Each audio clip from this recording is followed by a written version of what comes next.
ಒಂದು red dot ಇಲ್ಲಿ towards ring finger ಕಡೆಗೆ ಒಂದು ರೆಡ್ ಡಾಟ್ ಇಡಿ. ಇಲ್ಲಿ ಒಂದು ಆರೆಂಜ್ ಡಾಟ್ ಇಡಿ. ಇಲ್ಲಿ ಆರೆಂಜ್ ಡಾಟು, ಇಲ್ಲಿ red dot. Daily half an hour 3 ದಿನ. 4ನೇ ದಿವಸಕ್ಕೆ ನಿಮ್ಗೆ ಯೂರಿನ್ ಬರ್ನಿಂಗ್ ಇರಲ್ಲ. ಆ ಒಂದು ಫ್ರೀಕ್ವೆಂಟ್ ಯೂರಿನೇಷನ್ ಕಡಿಮೆ ಆಗಿರುತ್ತೆ.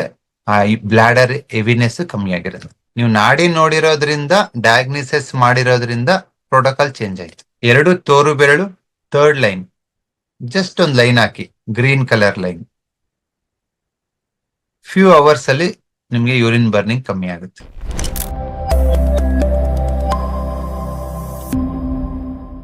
ಮೈ wife is suffering from urine burning. Urine burning ಆಗ್ತಿದೆ ಅಂದ್ರೆ ಒಂದು ಇಂಪಾರ್ಟೆಂಟ್ ಥಿಂಗ್. ಒಂದು ಬೇಸಿಗೆ ಕಾಲ ಯೂರಿನ್ ಬರ್ನಿಂಗ್ ಇರಬಹುದು ಅಲ್ವಾ? ಬಿಸಿಲು ಕಾಲ ತುಂಬಾ ಜನಕ್ಕೆ ಯೂರಿನ್ ಬರ್ನಿಂಗ್ ಆಗುತ್ತೆ. ಬಟ್ ಕೆಲವರಿಗೆ ಯೂರಿನ್ ಇನ್ಫೆಕ್ಷನ್ ಇಂದ ಯೂರಿನ್ ಬರ್ನಿಂಗ್ ಆಗುತ್ತೆ. ಹೆಂಗ್ ಕಂಡು ಹಿಡ್ಕೊಳೋದು? ಬೇಸಿಗೆ ಕಾಲಕ್ಕೆ ಯೂರಿನ್ ಬರ್ನಿಂಗ್ ಆಗಿದ್ರೆ ಹೀಟ್ ಇಂದ ಆಗಿರುತ್ತೆ, ಅವ್ರಿಗೆ ಹೀಟ್ ಅನ್ನು ಕಮ್ಮಿ ಮಾಡ್ಬೇಕು. ಯೂರಿನ್ ಇನ್ಫೆಕ್ಷನ್ ಇಂದ ಆಗಿದ್ರೆ ಅದು ಕೋಲ್ಡ್ ಇಂದ ಆಗಿರುತ್ತೆ. ಇನ್ಫೆಕ್ಷನ್ಸ್ ಎಲ್ಲ ಕೋಲ್ಡ್ ಡ್ಯಾಂಪ್ ಇಂದ ಆಗೋದು. ಅವ್ರಿಗೆ ಕೋಲ್ಡ್ನೆಸ್ ಕಡಿಮೆ ಮಾಡಿ ಹೀಟ್ ಇನ್ಕ್ರೀಸ್ ಮಾಡ್ಬೇಕು. ಇದು ಗೊತ್ತಿಲ್ಲ ಅಂದ್ರೆ ಏನಾಗುತ್ತೆ? ಟ್ರೀಟ್ಮೆಂಟ್ ರಾಂಗ್ ಆಗ್ಬೋದಲ್ವಾ? ಅದಕ್ಕೋಸ್ಕರ ಸಿಂಪಲ್, ಯಾರಿಗಾದ್ರೂ ಯೂರಿನ್ ಬರ್ನಿಂಗ್ ಇದ್ರೆ ಒಂದೇ ಒಂದು ಟೆಕ್ನಿಕ್ ನೋಡಿ. 3ನೇ ಪಲ್ಸ್, ಕಫ ಪಲ್ಸ್, ಜಸ್ಟ್ ಇದನ್ನ ಪ್ರೆಸ್ ಮಾಡಿ ಲೈಟ್ ಆಗಿ ಬಿಡಿ. ಒಂದು 80% ಪ್ರೆಸ್ ಮಾಡಿ, ಒಂದು 10% ಬಿಡಿ, ಇನ್ನೊಂದು ಸ್ವಲ್ಪ ಬಿಡಿ. ಇವಾಗ ಪಲ್ಸ್ ಸಿಗತ್ತೆ ನಿಮ್ಗೊಂದು.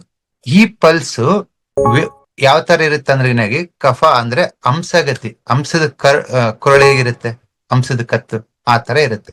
ಈ ಪಲ್ಸ್ ನಿಮ್ಗೆ ಸ್ಲೋ ಆಗಿ ರೈಸ್ ಆಗಿ ಸ್ಲೋ ಆಗಿ ಫಾಲ್ ಆಗ್ತಿದೆ ಅನ್ಕೊಳ್ಳಿ. ವಾಟರ್ ವೇವ್ ತರ ರೈಸ್ ಆಗೋದಕ್ಕೆ ಟೈಮ್ ತಗೊಂಡು ಫಾಲ್ ಆಗೋದಕ್ಕೆ ಟೈಮ್ ತಗೋತಾ ಇದೆ ಅಂದ್ರೆ ಅದ್ರ ಅರ್ಥ ನಿಮ್ಮ ಯೂರಿನ್ ಬರ್ನಿಂಗು ಇನ್ಫೆಕ್ಷನ್ ಇಂದ ಆಗಿರೋದು. ಅವಾಗ ಏನ್ ಮಾಡ್ಬೇಕು? ಯೂರಿನರಿ ಬ್ಲಾಡರ್ ಮತ್ತೆ ಕಿಡ್ನಿ ಮೆರಿಡಿಯನ್ ಹೋಗ್ಬಿಟ್ಟು ಅಲ್ಲಿ ಹೀಟ್ ನ ಇನ್ಕ್ರೀಸ್ ಮಾಡ್ಬೇಕು. ಹೇಗೆ ಅಂತಂದ್ರೆ, ಒಂದು ರೆಡ್ ಡಾಟ್ ಇಲ್ಲಿ ಟುವರ್ಡ್ಸ್ ರಿಂಗ್ ಫಿಂಗರ್ ಕಡೆಗೆ ಒಂದು ರೆಡ್ ಡಾಟ್ ಇಡಿ. ಇಲ್ಲಿ ಒಂದು ಆರೆಂಜ್ ಡಾಟ್ ಇಡಿ. ಇಲ್ಲಿ ಆರೆಂಜ್ ಡಾಟು, ಇಲ್ಲಿ red dot. Daily half an hour 3 ದಿನ. 4ನೇ ದಿವಸಕ್ಕೆ ನಿಮ್ಗೆ ಯೂರಿನ್ ಬರ್ನಿಂಗ್ ಇರಲ್ಲ. ಆ ಒಂದು ಫ್ರೀಕ್ವೆಂಟ್ ಯೂರಿನೇಷನ್ ಕಡಿಮೆ ಆಗಿರುತ್ತೆ.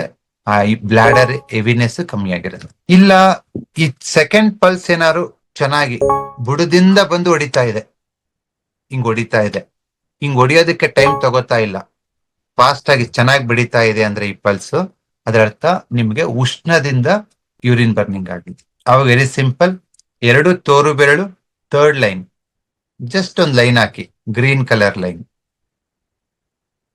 ಫ್ಯೂ ಅವರ್ಸ್ ಅಲ್ಲಿ ನಿಮ್ಗೆ ಯೂರಿನ್ ಬರ್ನಿಂಗ್ ಕಮ್ಮಿ ಆಗುತ್ತೆ. ನೋಡಿ, 2 ಯೂರಿನ್ ಬರ್ನಿಂಗ್ ನೀವು ನಾಡಿ ನೋಡಿರೋದ್ರಿಂದ, ಡಯಾಗ್ನಿಸಿಸ್ ಮಾಡಿರೋದ್ರಿಂದ ಪ್ರೋಟೋಕಾಲ್ ಚೇಂಜ್ ಆಯ್ತು. ಆಯ್ತಾ? ಡೆಫಿನೆಟ್ ಆಗಿ ಈ ತರ ನೀವು ಯಾವುದೇ ಕಾಯಿಲೆ ತಗೊಳ್ಳಿ, ಅದು ಉಷ್ಣದಿಂದನೂ ಆಗುತ್ತೆ, ಶೀತದಿಂದನೂ ಆಗುತ್ತೆ.